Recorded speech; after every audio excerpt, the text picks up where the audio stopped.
The moment they drag me out of the guild hall and throw me into the mud, in front of everyone, I already know my life is over. Trash mining. Draven Ashcombe spits, standing over me like he's already forgotten I once saved his life. A skill for peasants who dig ditches. And you thought you belonged in the vanguard? Laughter erupts behind him. Loud, cruel, delighted. I look up, and I see faces I trained beside for 3 years. None of them look away. None of them help me up. That's the moment I understand. I'm not just being kicked out of a party. I'm being erased. My name is Corin Vale, and 2 hours ago I was the 4th member of the Ashcombe Vanguard, one of the rising mercenary companies clawing its way into royal recognition. 2 hours ago, I still believed hard work meant something. Now I'm sitting in the mud outside the gates of Vaymar's capital, holding a system notification that reads, Skill acquired, Ashen Vein, mining, common, like it's a death sentence. Here's the part that makes this whole thing insane. Ashen Vein isn't just a bad skill. It's the worst skill anyone has ever drawn in the history of the continent's awakening trials. No damage, no defense, no utility in combat, just a slow, grinding ability to extract minerals from stone at a snail's pace. Compare that to Draven's Blazing Lancer class, or Alira's Verdant Sanctuary healing tree, and you'll understand why they laughed every single time my name got called during missions. I should have known this day was coming. I just didn't think it would happen like this. Get up, Draven says, tossing a small coin pouch at my feet, like he's paying off a debt to a stranger. That's severance. Don't come back. I stare at the coins scattered in the mud, barely enough for 2 nights at an inn. 3 years of my life, reduced to loose change.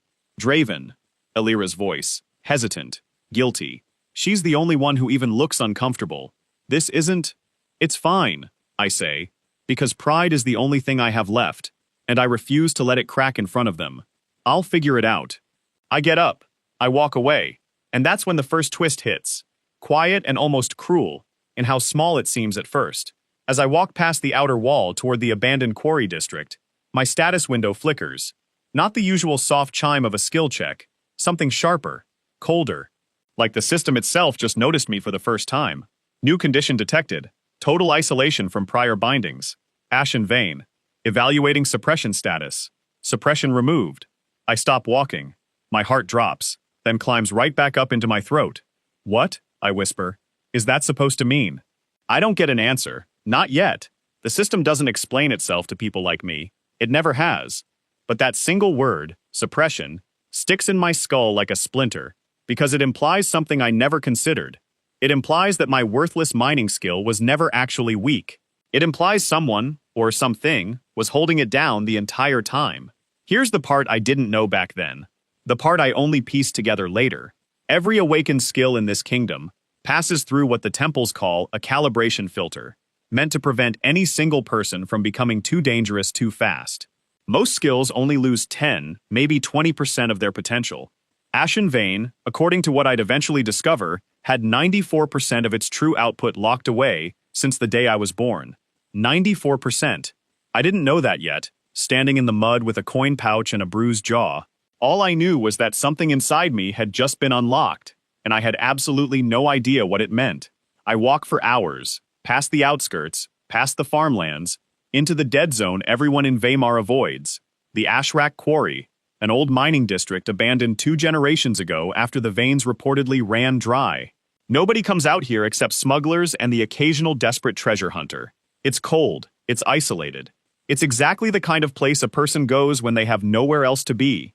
I sit on a broken support beam, exhausted, humiliated, furious. And because I have nothing left to lose, I do the one thing that got me laughed out of every guild hall in the capital. I mine. I press my palm to the stone wall of the quarry and activate Ashen Vein, expecting the same pathetic trickle of ore dust I've always gotten. Instead, the entire wall lights up in front of me, like a furnace catching fire. Deposit detected. Iron vein ore. Tier 3. Extraction speed. 4,200% increase auto refinement. Enabled auto blueprint assembly. Enabled I freeze. Those words don't belong next to my name. Auto refinement. Auto blueprint. Those are terms reserved for legendary artisan classes, the kind of skill nobles pay fortunes to recruit. Not something a trash-tier miner scrapes together in an abandoned quarry at midnight. The stone dissolves in front of me like sand pulled by an invisible tide, and in seconds, a perfect ingot of refined iron vein ore materializes in my palm. Warm, gleaming, humming faintly, with residual mana. I stare at it. I stare at my hand. I stare at the quarry wall, which now has a smooth, almost surgical extraction mark carved into it. Okay, I say out loud, to absolutely nobody. That's new. That should have been the strangest thing that happened to me that night. It wasn't, because the moment the ingot finishes forming, my status window explodes with information, faster than I can even read it. Skill evolution available. Ashen Vein Sovereign's Forge requirement met. Total isolation, total humiliation, total severance from prior bindings. Accept evolution? Why and I don't hesitate. Not because I trust the system, because I have nothing left to protect. Yes, I say. Obviously yes. The quarry goes white. When my vision clears, I'm standing in the middle of what used to be a crumbling stone pit. Except now it isn't a pit anymore. It's a foundation. A perfect, glowing blueprint of walls and towers and gates, hovering translucent over the dirt, like a ghost of a kingdom that hasn't been built yet. Text scrolls across my vision, faster than I can process. Sovereign's Forge. Active. Function. Auto-extraction. Auto-refinement. Auto-construction. Structure requires. Raw material. Sovereign presence. Time. Estimated completion of Tier 1 settlement. 8 hours. And build an entire settlement, from an abandoned quarry, overnight. I laugh, and it's not a happy laugh. It's the kind of laugh you make when your brain refuses to process good news, after a day of nothing but disaster. 3 hours ago I was worthless. Now I'm standing over a ghost blueprint of a fortress that's apparently going to build itself while I sleep. I should mention, this is the part where most people would celebrate. I don't. Because if there's one thing 3 years in the Vanguard taught me, it's that power without leverage gets you killed fast in this kingdom. Draven didn't just throw me out for fun. He threw me out because House Ashcombe answers to Duke Halden Voss, a man who collects rare-class Awakened-like trophies and discards the ones who refuse to kneel. If Duke Voss ever finds out what just happened to me in this quarry, he won't offer me a partnership. He'll send men to take it from me. I don't sleep that night. I can't. I sit at the edge of the blueprint and watch stone rise out of the earth on its own, piece by piece, silent and impossible, like the world itself decided to apologize to me for every year it spent laughing in my face. By sunrise, there's a wall. A real, solid, defensible wall, encircling the old quarry pit, along with the skeleton of what looks like a keep at the center. And that's when I hear footsteps behind me. I spin around, half expecting Voss's men already. Instead, it's Alira, alone, out of breath, staring at the wall in front of her like she's forgotten how to speak. Corin, she breathes. What is this? Apparently, I say, it's mine. She doesn't laugh at me this time. Nobody's laughing anymore. That's the first status flip of many, and it happens faster than I expect. Elira, the one person from my old party who ever showed me an ounce of guilt, stands frozen in front of a fortress wall that shouldn't exist, built by the man she watched get thrown into the mud yesterday. Draven's going to hear about this, she says quietly. Voss is going to hear about this. I know. You need protection. You need people. You can't hold a quarry against a duke with one skill and no army. She's right, and I hate that she's right, because it means the easiest part of my night is already over. Here's the twist I didn't see coming, the one that flips everything on its head before the sun even finishes rising. Elira doesn't turn around and walk back to Draven. She stands at the edge of my half-built wall, takes a breath like she's about to jump off a cliff, and says the last thing I expect to hear from her. Let me stay. I stare at her. You'd betray the Vanguard for this? I'm not betraying anyone, she says. I'm choosing the side that doesn't laugh when someone's down. Great. Just great. One recruit into building a kingdom, and I've already inherited a political problem. Because the second Draven realizes his healer defected to the trash miner, he humiliated in front of the whole guild. This stops being personal. It becomes a war. I don't get long to think about it, because the moment Alira steps past the gate, my system flares again, sharp and immediate. New function unlocked. Sovereign recognition. Alira San registered as first vassal. Loyalty bond. Active. A soft golden light wraps around her for half a second, and I watch her flinch, eyes wide, like she felt something settle into her chest that wasn't there a moment ago. What did you just do to me? She says, more curious than afraid. I have no idea, I admit. The The system just did it. That should terrify her. Instead, she looks almost relieved, like being claimed by something is better than being disposable to someone. I file that thought away, because I don't have time to unpack it yet. The wall behind us keeps rising. The keep keeps forming.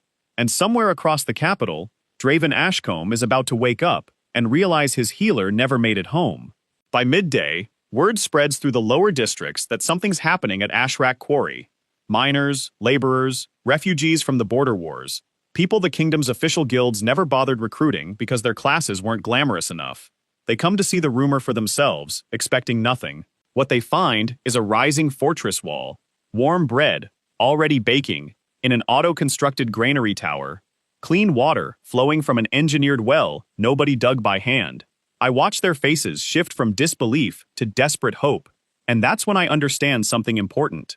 This isn't just a skill anymore. It's a lifeline for every person this kingdom already threw away. "Are you the one who built this?" an old miner asks, his hands shaking, half from age and half from the ore dust caked permanently into his skin. "I didn't build it," I say. "I just stopped letting people tell me I wasn't allowed to." He doesn't fully understand what I mean. Neither do I. Not completely.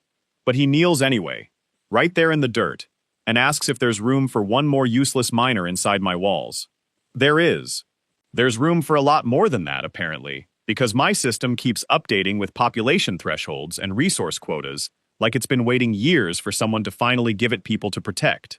By evening, I have 43 residents. By nightfall, 61. And that's exactly when the real problem starts. A banner appears on the horizon, black and gold, the sigil of House Voss, cutting through the evening fog like a blade. 6 armored riders, and at the front, a man I recognize instantly from every nightmare I've had since joining the Vanguard. Duke Halden Voss's personal enforcer, Sir Baldric Kane, a knight known across the capital for one specific talent, making inconvenient people disappear quietly. "Corin Vale," Kane calls out, his voice carrying easily over my half-finished wall. The Duke has heard rumors of unauthorized construction on Crown-adjacent land. "You have 1 hour to explain yourself, or I raze this quarry to the ground." 1 hour? That's all the time I get before this whole miracle turns into a massacre. I should be terrified. Honestly, some part of me is. But there's another part, colder and sharper, that's done being afraid of men who only ever respected me based on which class I rolled. I step forward, past the gate, alone, because I refuse to let 61 people who just found hope get slaughtered for trusting me too soon. This land was abandoned by the Crown 2 generations ago, I say. Ownerless land belongs to whoever can hold it. That's continental law, not guild politics. Kane's smile is thin and unimpressed. "Laws don't matter to men with swords, boy." "Then it's a good thing," I say, "that I'm not planning on fighting you with a sword." I press my palm against the ground, and the Sovereign's Forge responds instantly, faster than it's ever responded before, like it's been waiting all day for a real threat to justify itself. The earth beneath Kane's horse ripples, and stone spikes erupt in a defensive ring around the perimeter, not to kill, but to box his men in like cattle before they can charge the gate. Kane's horse rears back in shock. His men scramble, weapons half drawn, confused, because none of them have ever seen a mining skill do anything even remotely close to this. "Impossible," Kane mutters. "That skill is trashed here." "Funny," I say. "Everyone keeps telling me that. Nobody's explained why it keeps proving them wrong." He doesn't take the bait gracefully. Instead, he draws his blade, fast, aiming to end this personally, before his humiliation becomes a story told across every tavern in Weimar. I don't have combat training worth mentioning. I never needed it, not with a skill everyone assumed was worthless. But the moment his blade swings toward me, the ground itself answers on my behalf. An auto-constructed stone barrier rising in a fraction of a second, exactly where his strike lands. Steel meets stone, stone wins. Kane stares at the crack running down his blade like it just insulted his ancestry. "This is only a Tier 1 settlement," I say, and I let just enough confidence bleed into my voice to make it land. "Come back when it's finished, and see how that conversation goes." He should have known better than to test me a second time. He does it anyway. Big mistake. He signals his men forward, and that's when Alira steps up beside me, hands glowing green gold, with a healing aura that's clearly been modified, by whatever bond the system forged between us hours earlier. You're not the only one who got stronger today, she says quietly. Kane hesitates. For the first time since he arrived, I watch real uncertainty cross his face. The look of a man realizing the story he walked into isn't the one he expected. Behind me, 61 residents watch in silence, holding their breath, waiting to see if the man who gave them shelter can actually keep them safe. I don't know if I can, not for certain, but I refuse to let this be the night it all ends. Leave, I say, and tell Duke Voss that Ashrak Quarry answers to no one but itself now. Kane doesn't leave quietly. He backs away slowly, murder in his eyes, already calculating his report to the Duke. This isn't over, he says. The Duke doesn't tolerate insolence. Good, I say. Neither do I. He rides off with his men, and the moment they disappear over the horizon, my knees nearly buckle from the adrenaline crash. Illyra catches my arm before I fall. That was either the bravest thing I've ever seen, she says, or the stupidest. Can it be both? It's definitely both. That night, my system rewards the confrontation with something I don't expect. A prompt, sharp and final, glowing brighter than anything I've seen yet. Achievement unlocked. First Sovereign Stand. Reward. Blueprint tier increase. Sovereign's Forge now operating at Tier 2. New structures available. Barracks. Watchtower. Forge Hall.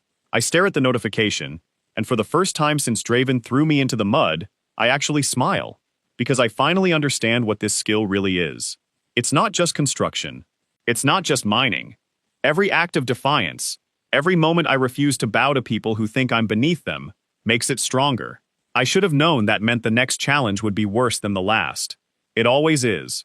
3 days pass in a blur of construction and quiet desperation. My settlement grows faster than I can mentally keep up with. Walls thickening. A proper barracks rising where refugees train with whatever weapons the Forge Hall auto-produces from raw ore. Illyra handles morale better than I ever could, turning frightened strangers into something that resembles a community. I handle everything else, mostly by not sleeping and trusting a system that speaks to me like it's finally found someone worth investing in. Then, on the 4th night, Draven Ashcombe shows up at my gate. Alone. No guild banner, no armor even. Just a plain traveling cloak, like he's trying not to be recognized. I almost don't let him through. Illyra almost skewers him on sight, but something in his face stops me. Something I haven't seen from him before. Fear. Voss knows everything, he says, breathless, like he ran the entire way from the capital. He's not sending Kane next time. He's requesting a royal sanction to level this quarry and claim your skill as crown property. I freeze. He can't do that. He can, Draven says. If the crown believes your skill is dangerous enough to be a threat, they'll classify it as a restricted asset. That means you don't own it anymore. They do. I should have known someone that powerful would find a legal way to steal something they couldn't take by force. Of course they would. That's how nobles like Voss always win, by rewriting the rules the moment brute strength fails them. Why are you telling me this? I ask, because Draven Ashcombe helping me is the last thing I ever expected in this life. He looks away, jaw tight, like the next words physically hurt to say. Because I was wrong about you. And because Voss doesn't just want your skill, Corin. He wants everyone in this quarry gone, so there's no witnesses left to complain about how he takes it. Silence stretches between us, heavy and cold. 61 people. All of them here because I gave them a chance nobody else would. All of them now standing in the path of a duke's ambition. How long do I have? I ask. 5 days, Draven says. Maybe less. 5 days to turn an abandoned quarry into something strong enough to survive a royal-sanctioned attack. 5 days to protect people who trusted a man everyone called worthless less than a week ago. I look at the half-finished barracks, at the watchtower still missing its upper level, at Illyra, standing tense beside me, already calculating how many fighters we can field if it comes down to open war. Then I guess, I say quietly, we'd better stop building slow. I press both hands into the earth, and this time, I don't hold back a single ounce of what the Sovereign's Forge is willing to give me. The ground answers with a violence I've never felt before, stone tearing itself out of the quarry floor in sheets, assembling faster than my eyes can track, walls thickening, towers stretching higher, an entire fortress accelerating toward completion, like the system itself finally understands there's no more time left to be gentle. Blueprint acceleration initiated. Sovereign presence detected at maximum threshold. Warning. Resource cost extreme. Continue? Yes, I whisper, feeling the strain rip through my chest like fire. Whatever it costs. Just give me a kingdom strong enough to keep them alive. The quarry lights up like the dawn itself decided to come early. And somewhere across the capital, Duke Halden Voss is about to learn exactly how big of a mistake he made, underestimating the trash miner he never bothered meeting in person. He thought he was hunting a defenseless boy with a worthless skill. He had no idea he was about to declare war on a kingdom. Fire tears through my hands the second the forge accepts the cost, and for one long, blinding second, I think it's going to kill me. Not metaphorically. Not the exhausted, drained, dry feeling from 3 days of non-stop construction. This is different. This is my body being asked a question it was never built to answer, and answering anyway, because the alternative is watching 61 people die in 5 days. The ground doesn't just rise this time, it roars. Stone tears free from the quarry bed in jagged sheets, stacking themselves into walls thick enough to stop a battering ram. Towers stretching upward so fast the air actually cracks around them, a sound like distant thunder rolling sideways instead of down. My vision blurs white, then black, then white again, and somewhere in the middle of that storm, a notification finally settles, calm and almost gentle after everything that came before it. Blueprint acceleration complete. Sovereign's Forge. Tier 2. Reinforced. New structures finalized. Outer wall. Reinforced. Gatehouse. Second watchtower. Sovereign vitality. 12%. 12%. I don't know exactly what that number means yet, only that it feels like the floor of something I really don't want to hit 0 on. I drop to one knee in the dirt, chest heaving, and Elira is there before I even finish falling. Hands glowing gold green, pressing warmth into my shoulder like she's trying to shove strength back into my bones through sheer will. "You absolute idiot," she says, and there's no venom in it, just fear dressed up as anger. "You could have died doing that." Didn't, though. My voice comes out thinner than I want it to. "Walls up. That's what matters. You matter," she snaps, and then looks immediately embarrassed she said it that fast. That plainly. I don't have the energy to unpack it. Not with Draven still standing 3 feet away, staring at the new wall like it personally offended him. 5 days, he says quietly. You just spent half your strength building defenses for a threat that hasn't even arrived yet. Better than spending it after, I mutter, and force myself upright. My legs shake. I don't let them show it more than they already have. Pride's a stupid thing to cling to when you're this tired, but it's mine, and nobody gets to take it from me twice in 1 week. By the time the sun fully clears the horizon, the new wall is catching morning light like something out of a story nobody would have believed a week ago. 61 people who went to sleep in tents and half-finished barracks wake up to reinforced stone towering over them, and I watch the same expression pass across every face in turn. Relief first, then disbelief, then something that looks almost like grief, because hope hits harder when you've spent your whole life without it. I don't get long to enjoy it. Around mid-morning, one of the watchtower lookouts, a wiry former dockhand named Petra, who volunteered for the job because her awakened skill apparently includes unnaturally sharp eyesight, comes sprinting down the ladder so fast she nearly breaks her ankle. "Rider!" she gasps. Not soldiers. One rider. Royal colors. Not Kane. Not an army. Just one rider under a banner that isn't House Voss's black and gold, but the crown's own deep blue and silver. That should be a relief. It isn't. Because if Draven's warning was right, this is exactly how Voss plans to win. Not with swords first, with paperwork. I meet the rider at the gate myself, Elira on one side, Draven, cloak still pulled up, still trying not to be recognized by anyone who might report back to his old guild, hanging just behind the tree line where he can watch without being seen. The rider is older than I expect, gray at the temples, dressed in the plain but precise robes of crown officialdom. He dismounts with the unhurried calm of a man who has delivered bad news to 1,000 people before me, and expects me to be no different. Corin Vale, he says, not a question. I am Magistrate Selwyn Dre, appointed by the Crown to inspect unauthorized construction on Crown-adjacent land, per a formal complaint lodged by House Voss. Great, just great. 1 day of peace, and the bureaucracy shows up wearing a smile sharper than Kane's sword. This is Ashrak Quarry, I say. Abandoned by the Crown 2 generations ago, ownerless land. So I've been told. Dre's eyes drift past me, taking in the wall, the towers, the smoke rising from what's clearly a working forge inside. Though I confess, most abandoned quarries don't grow fortifications overnight. Most abandoned quarries don't have residents starving outside their gates either, I say. I fixed both problems at once. A flicker of something crosses his face. Not sympathy, exactly. Curiosity, maybe. The look of a man who's spent years enforcing rules, written by people who've never once needed the mercy of those rules themselves. I am required to inspect the territory, assess the legitimacy of the claim, and report my findings to the crown, he says. Duke Voss has requested a royal sanction to reclaim the land, and, separately, to classify your awakened skill as a restricted asset. There it is. The exact threat Draven warned me about, said out loud by the one man whose report could decide whether I keep my home or lose it to a piece of paper. And if your findings say the claim is legitimate, I ask, then the Duke's petition fails, Dre says simply. The crown does not override a lawful claim merely because a nobleman finds it inconvenient. Even Duke Voss, for the first time since the wall finished rising, something in my chest loosens, just slightly. Not trust. Never trust, not with a man I've known for 4 minutes, but maybe, possibly, a chance. Then inspect away, I say. I've got nothing to hide. That's not entirely true, and Alira's sharp glance tells me she knows it too.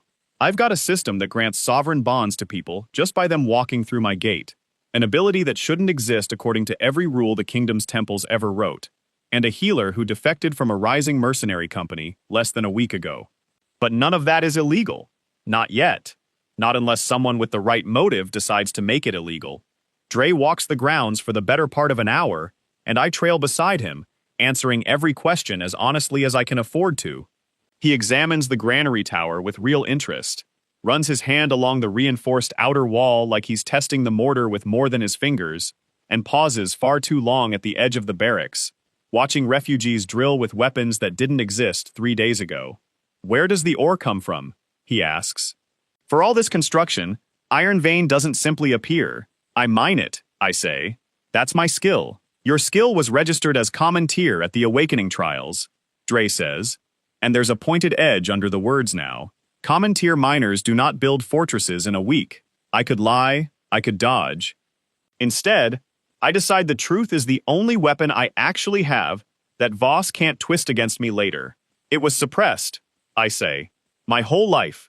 I found that out 4 days ago, the same day my old guild threw me in the mud and called me trash.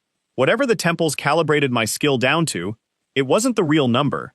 This, I gesture at the wall, the towers, the smoke curling from the forge hall. This is what happens when the suppression comes off. Dre goes very still. It's the first time since he arrived that he looks less like a magistrate and more like a man doing quiet, careful math in his head. Suppression removal is a documented phenomenon, he says slowly, though an exceptionally rare one. Historically, it has only ever been recorded in bloodlines connected to. He stops himself, catches the sentence before it finishes. Never mind. It isn't relevant to my inspection. I file that away, because a magistrate who almost says something and then swallows it whole is a magistrate who knows more than he's letting on. I don't push. Not yet.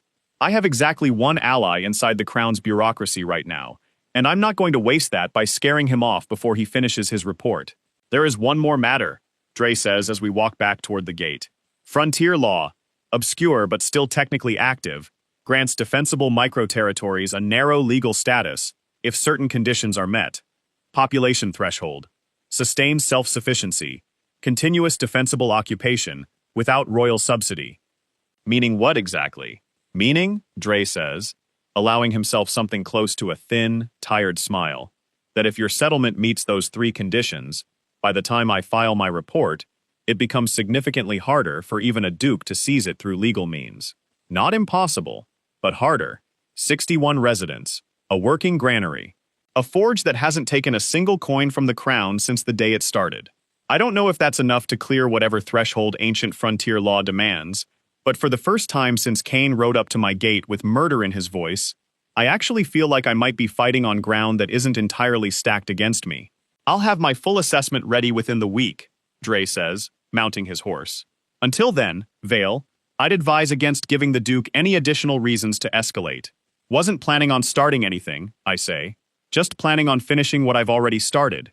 He nods once, something almost respectful in it, and rides back toward the capital.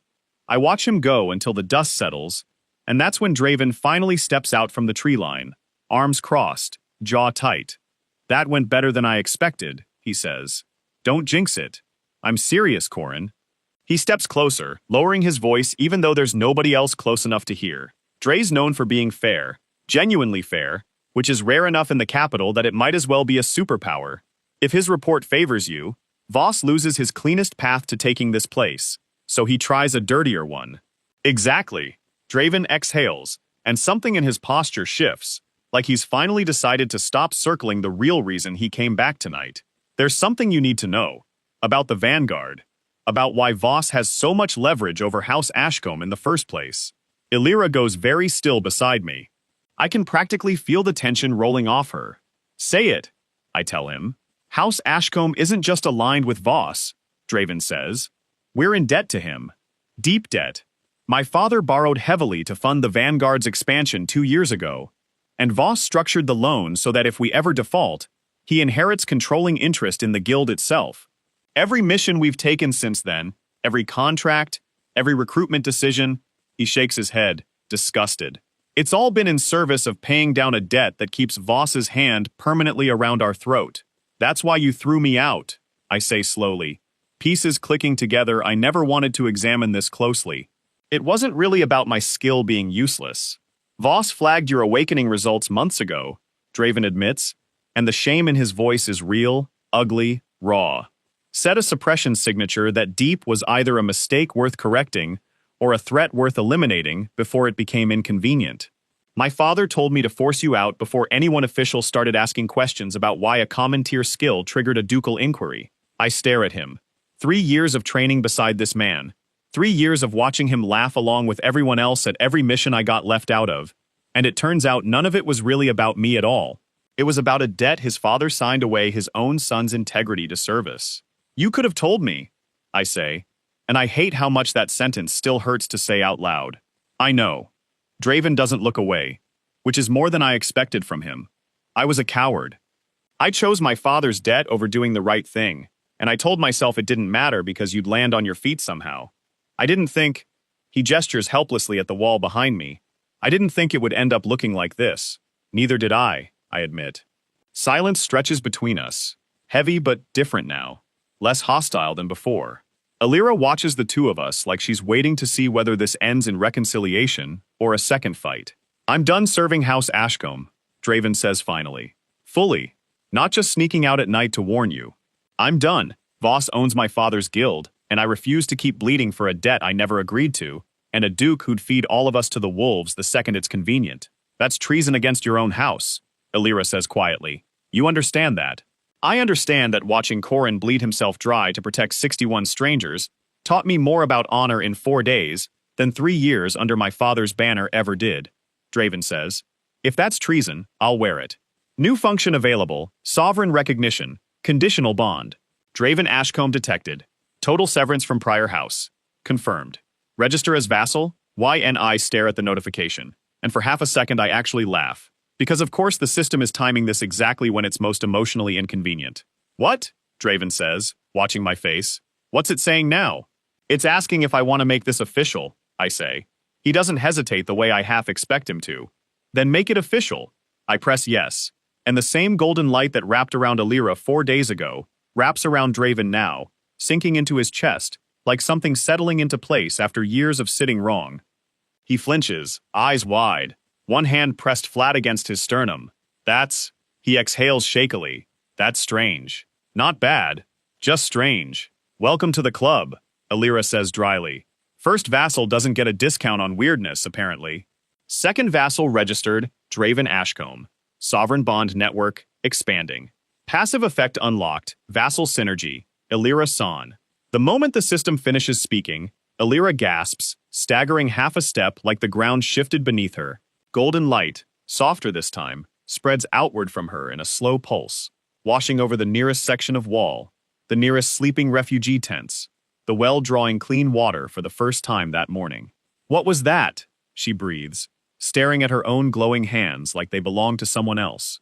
Illyra-san, bond evolution, verdant ward, function, passive regenerative aura, settlement-wide, range, increases with vassal count.